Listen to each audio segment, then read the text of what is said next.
See, guys, at this point, if you are part of those Nigerians that are always saying Nigeria is safe, please, I am sorry for you guys. I know Nigerians will not like me for what I'm about to say right now. Nigerians would not follow this page or even like this video for what I'm about to say right now, because a lot of Nigerians are actually so comfortable about the things that are going on in the country Nigeria. Recently, guys, a general brigadier was unalived by the people of ISWAP, and this ISWAP, they are part of the Boko Haram people in Nigeria. If a general brigadier can be unalived, what happens to an average Nigerian? What is the president of Nigeria doing about these things? What is the president of Nigeria saying about the insecurities that is going on in Nigeria? Guys, I want you guys to take a look at this video. These are reactions of Nigerians concerning the general brigadier that was unalived by the ISWAP, that is the body of Boko Haram. And also, Nicki Minaj also lent her voice.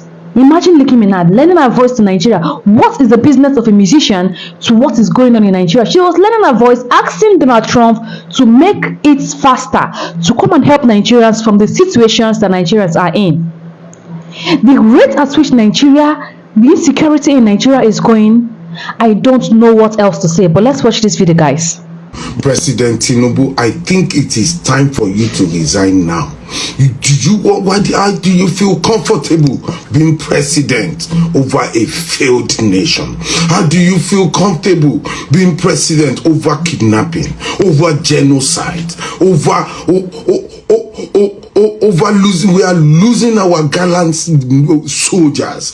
How do you feel, president, over failing democracy? How do you feel being president over failing judiciary? President Tinubu, if you genuinely love Nigeria, it is time for you to resign now. President Tinubu, resign honorably now. You are not capable enough to rule our nation at this junction. Things are getting bad. Our children are getting kidnapped. People are dying every day. No hospitals, no good roads, poverty everywhere, hardship everywhere. President Tinubu, I beg you, please, it is time for you to go. It is time for you to relax. You have done your bit.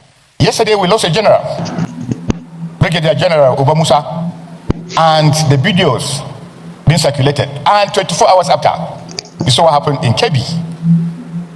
What we are missing is that these people have taken advantage of our infallibility to keep getting at us.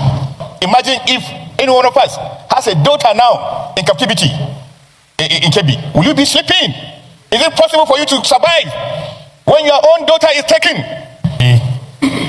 And I represent Bauchi Central of Bauchi State. Mr. President, we are facing an existential threat collectively as people. And by the time we begin to procrastinate and say it is this group against this group, it is this religion against this religion, the event of the last few weeks has proven to all Nigerians that these attacks comes to any Nigerian, irrespective of tribe, region, and religion. And therefore, Mr. President, the more we begin to see ourselves as being victims of these terrorists, the better for all of us. Yesterday, we lost a general, Brigadier General Obamusa, and the videos being circulated. And 24 hours after, we saw what happened in Kebbi. What we are missing is that these people have taken advantage of our infallibility to keep getting at us. Now we have been saddled with a responsibility going forward. Are these terrorists appeasable? Can we reach out to them? There are one school of thought who imagined that these terrorists could be reached and then discussions take place. There is another school of thought who thinks that these terrorists should be met with all the force required to meet them. And that is the entanglement, Mr. President, we're in. It is left for all of us. You have 2 seconds, You took my 30 seconds saying, so it took the parliament like ours to come up and tell this government whether we can appease these terrorists or that we can go after these terrorists. Lives have been lost. Imagine if any one of us has a daughter now in captivity in Kebbi. Will you be sleeping? Is it possible for you to survive when your own daughter is taken? And because these daughters are not ours, we begin to be political and lackadaisical in meeting the expectations of our people. It's a bad day for me, sir. I rest my case. Senator Aminu, South. I would like to thank President Trump for prioritizing this issue and for his leadership on the global stage in calling for urgent action to defend Christians in Nigeria, to combat extremism, and to bring a stop to violence against those who simply want to exercise their natural right to freedom of religion or belief. I stand here as a proud New Yorker with a deep sense of gratitude that we live in a country where we can freely and safely worship God regardless of one's creed, background, or politics. No group should ever be persecuted for practicing their religion, like I recently stated on social media. And we don't have to share the same beliefs in order for us to respect each other. We're way beyond thinking or expecting or assuming for, the person sitting next to you to have the exact same beliefs. We're beyond that. That's ridiculous.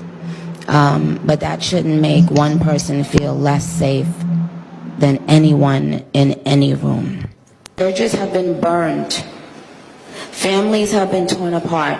And entire communities live in fear constantly, simply because of how they pray. Sadly, this problem is not only a growing problem in Nigeria, but also in so many other countries across the world, and it demands urgent action. And I want to be clear. Protecting Christians in Nigeria is not about taking sides or dividing people. It is about uniting humanity. Nigeria is a beautiful nation with deep faith traditions and lots of beautiful barbs that I can't wait to see. When one's church, mosque, or place of worship is destroyed, everyone's heart should break just a little bit. And the foundation of the United Nations, with its core mandate to ensure peace and security, should shake. I am joined here today by peace. At this moment, I'm using this medium to call all our celebrities, especially the female ones, fade celebrity. Nicki Minaj came out to talk about the killing in Nigeria. But we have celebrity like Tiwa Savage, she has not spoken. We have celebrity like Thanks, she has not spoken. We have celebrity like Timmy, she has not spoken.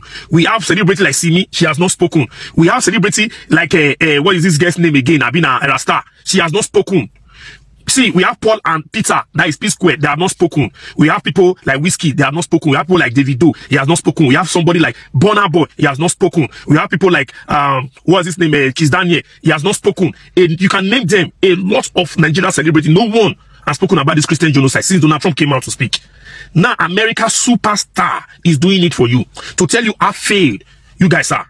I saw AY the other day, they talk about Nigeria failed them. AY, you should be ashamed of yourself.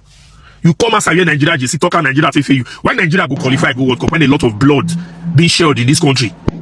You guys should be ashamed of yourself sometime. A lot of celebrities, you look at all of them. No one has come out to talk about this genocide in this country. If not for these small TikTokers and all these small stick makers who has been saying things about this. You guys, all of you have been bought by these politicians. So you can't use your platform anymore. You can't speak anymore. That is why you people have problem with Very Dark Man. That is the reason you people have problem with Very Dark Man. I don't like it. Because Very Dark Man refused to be bought. But you musicians, you comedians, celebrities, actors, you guys have been bought by these politicians. You guys have been bought by these politicians. So you can't speak, you can't use your platform anymore.